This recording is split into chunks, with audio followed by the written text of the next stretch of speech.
the Nuzlocke, a challenge that was created to make Pokemon more difficult and more personable. Being forced to only catch the first Pokemon you encounter on each route, while also being forced to name them, gives you a sense of friendship and closeness that your typical Pokemon playthrough isn't going to give you. This challenge forces you to strategize and better take care of your Pokemon, because if they faint, you lose them forever. Since its creation though, the Nuzlocke challenge has evolved beyond its simple start. There's Egg Locks, Soul Links, Rival Locks, and many more variants. For this video though, we're going to be checking out the hardcore variant of Nuzlocks. I decided to take this challenge on because recently I beat the main story of the ROM hack Pokemon Odyssey. Odyssey, much like Hardcore Nuzlocke, has a level cap and disables healing items in battle. These differences in the game require you to make new solutions to possibly old problems because you're very limited in the Pokemon you get. So without further ado, let's get started on my first ever Hardcore Nuzlocke. Much like every Pokemon Emerald playthrough, we start our journey by saving Professor Birch and picking up our starter Pokemon. We have the option of Trico, Torchic, and Mudkip, but I decided to choose Trico, who I named Gex. After saving Professor Birch, we head on over and battle our rival, come back, get our Pokédex, and get Pokeballs, which means the Nuzlocke has officially started. Let's go. And just to kind of skip the boring stuff, I'm just going to go over every single Pokemon I caught leading up to the gym in Rustboro. And then we'll go over the fun little details in between. So as you know, we caught Trico and named it Gex. In Route 101, we got Poochyena, who I named Lilybear. Route 102, we got a Wurmple named Buford. Route 103, we got a Zigzagoon I named Ziggy. Route 104, I got a Marill and I named her Aqua. In Petalburg Woods, I actually failed the encounter because it accidentally crit the Pokemon, and it was a Silcoon.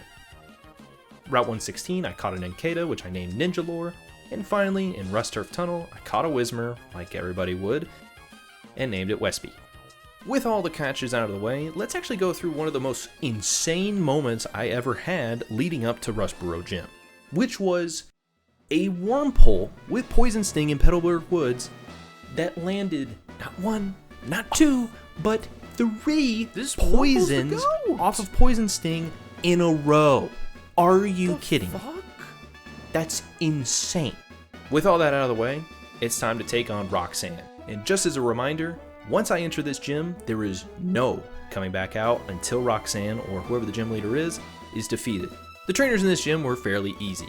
Taking them out with Gex and Aqua, I made a clean sweep throughout all three battles. Well, technically two battles because one of them was a double battle. But anyway, finally it was time to take on Roxanne, and I swept the first Geodude with Gex, and then also mostly took out the second Geodude without any problems, also with Gex, and then finally came the Nose Pass.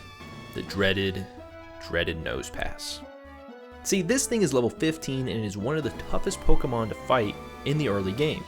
And even though I had a Grass type and a Water type, I wasn't going in with high hopes. But after a safe switch into Aqua and a really nice defense curl, I decided to just spam Water Gun and hope for the best.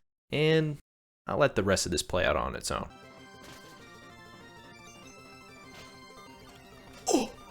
Kill it! Yes! With Roxanne down, we get our first gym badge, and then we head out to our next gym, down in Dewford Town, where we also get a couple of new encounters thanks to the Old Rod. I use the Old Rod in Dewford Town to actually pick up a Tentacool named Tully. Then we go to Granite Cave, pick up a Makuhita named Slamma. Go to Route 109, get a Magikarp I named Nora. And finally, go to Route 110 and pick up an Electrike, who I named Jor. And finally, we also were able to take on the gym. Most of the gym trainers were no sweat, and thanks to Buford, who had a quad resistance to fighting types, this gym was actually kind of a piece of cake. Buford was the GOAT, and in fact, swept the entirety of Brawly's team without really giving a crap. And so with that, we actually head into the third part of our journey. The journey of Mauville City. It's time for our toughest battle yet, the rival battle on Route 110. May leads with a Wingull, has a Lombre in the pocket, and then finally her ace, Combusken. To start the fight, I decided to use Aqua and try to set up a couple of defense curls to not only tank whatever Wingull might be throwing at me, but also so I can prep for a rollout.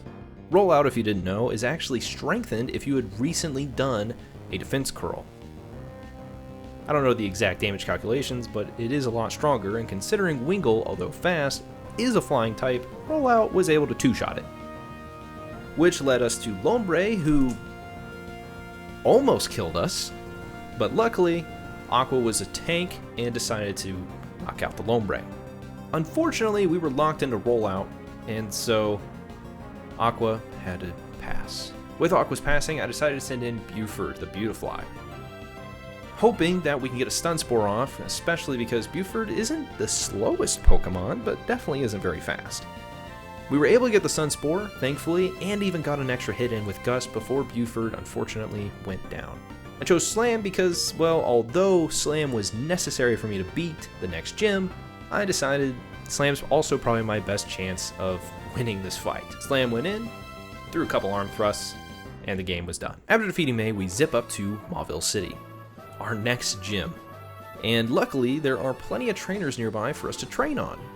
But while I was training, I somehow reset my game. I don't know how that happened. The game restarted, so I had to do the May fight again.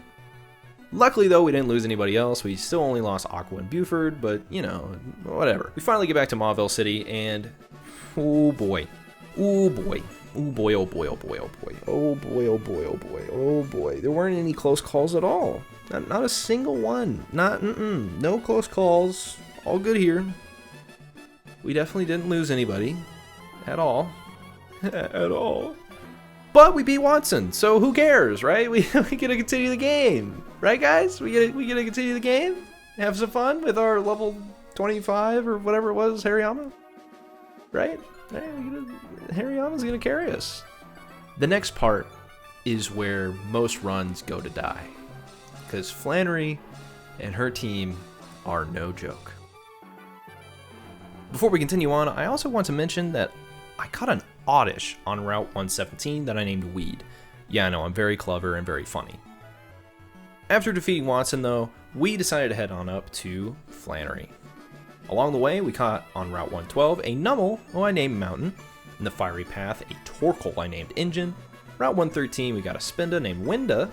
And Route 114, I decided to skip my encounter because, like I mentioned at the very beginning of the video, there are plenty of other water types that I could possibly get in the game. And in fact, if I come back with the good rod to Route 114, I have the chance of getting a Barboach, which is honestly a pretty solid replacement for whatever Mudkip may have been. So we skip our Route 114 encounter for now. In Meteor Falls, I got a Zubat I named Batrick, and in the Jagged Pass, we got Machop, who I named Margot. Now along the way, we lost somebody, who actually may have changed this whole run's outcome. We lost Jor to a random Barboach on Route 114. And then also we got Batrick, and then 2 battles later, we immediately lost him. But you know, we still had a Gyarados. We had a Gyarados. It's pretty cool. It's pretty cool. Anyway, we dealt with Team Magma pretty easily, and it was time for Flannery. Although I got through the gym with relative ease, and honestly didn't even have to use too much, I had the worst time of my life in this battle. Flannery, quite honestly, is really hard. You know, I'm used to playing Pokemon with like being able to overlevel and stuff, so I can just send in some tank to deal with anything, but we dealt with the Numel pretty easily, the Slugma pretty easily. Camerupt was a little bit challenging, but Torkoal put the final nail in the coffin. Presumably much like many other people's playthroughs, I lost to Flannery. Now, this is actually a pretty solid attempt for my first time ever doing a Hardcore Nuzlocke, and also, I didn't use infinite rare candies.